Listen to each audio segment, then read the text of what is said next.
In a galaxy that feels both familiar and brand new, Star Wars Fate of the Old Republic has finally been revealed, and the first trailer hits like a seismic charge.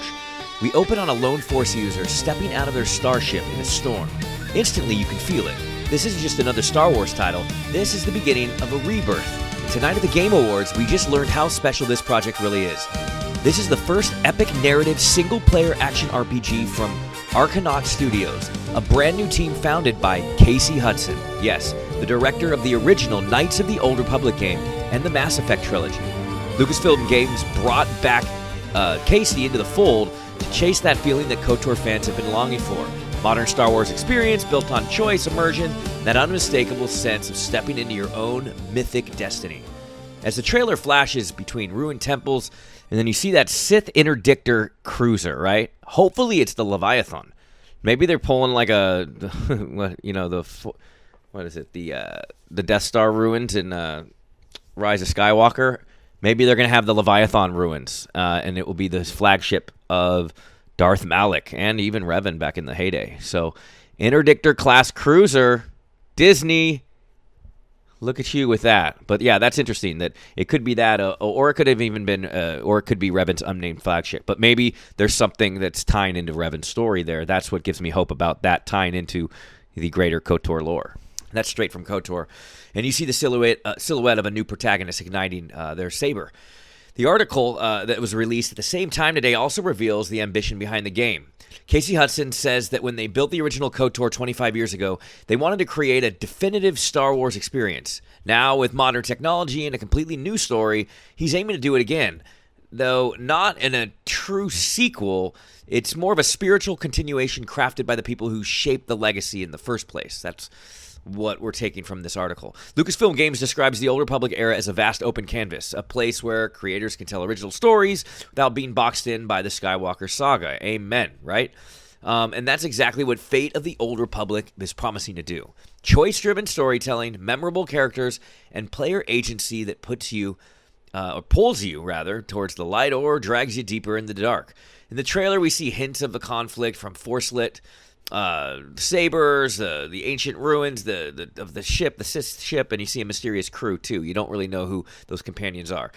Casey Hudson talks about staying connected to Lucasfilm for over 2 decades in this article, and he was waiting for the stars align for another chance to build inside this galaxy. Now, with Arcanaut Studios formed, this moment finally came. His goal is the same as it was in 2003, emotionally powerful storytelling wrapped in cinematic world building shaped by choices of the player. Isn't that KOTOR? What KOTOR is all about. So now Lucasfilm is on his side again. Lucasfilm Games is, and he says the team is aligned with a single clear vision, the vision driven by innovation, character depth, and fundamental pillars that make Star Wars feel like Star Wars. Now, they're still early in development, and the story specifics remain locked away, but the trailer gives us a taste. A lone Force user preparing for battle or whatever they are up to, and ancient starships buried in storms, threats emerging from the shadows, right? And as Hudson promises, while this is a fresh start with an entirely new group of characters, the spirit of KOTOR, the emotional weight, the agency, the cinematic sweep, is woven into every part of the project. Maybe that's why this reveal hits hard. It isn't just nostalgia, it's a sense that after, 25 years, the team that defined an era of Star Wars storytelling and something that changed my life for the better is returning to do it again. They're bringing the gang back together. Now, it's a contemporary vision of, this Star Wars experience set in an era with infinite stories to tell. So, KOTOR fans, this journey begins again. Now, are we happy about this? Are we bummed that maybe they aren't going to do a KOTOR 3? Or is this a KOTOR 3?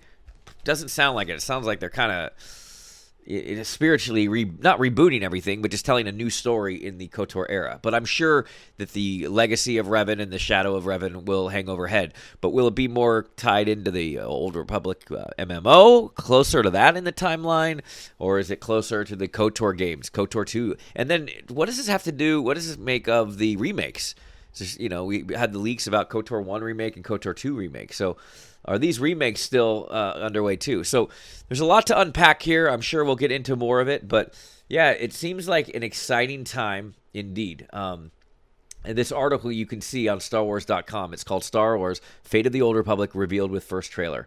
And has the exclusive interview from Casey Hudson. So It is literally says there in the article, though, although Fate of the Old Republic is not a direct sequel or continuation, it's being built by the people who helped shape that legacy.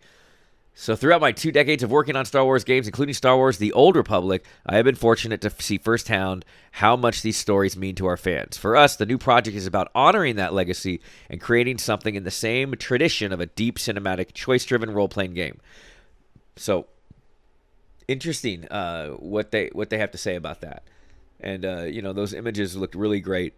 The trailer looked great. On the article, you could see more high-res versions of these shots. So who is the person in question? Will you be able to pick between male and female? Will it have the old KOTOR legacy, the KOTOR vibe? You know what I mean? Casey does add, he says, it really blows me away to think we were part of something that made such a lasting impression. When we were making KOTOR, we were just focused on making the best game we could. We had no idea it would resonate the way it did. Seeing the impact it made with players and how that connection endured for more than 20 years is humbling and inspiring. Yes, thank you, Casey Hudson. We're really happy about that. So, it looks like Fate of the Old Republic will introduce new characters for an all-new story. Some of that doesn't necessarily mean that's probably good for the. Let's be honest, that's good for the remake or the reboot. That means that they're not just going to give up on that reboot either. So,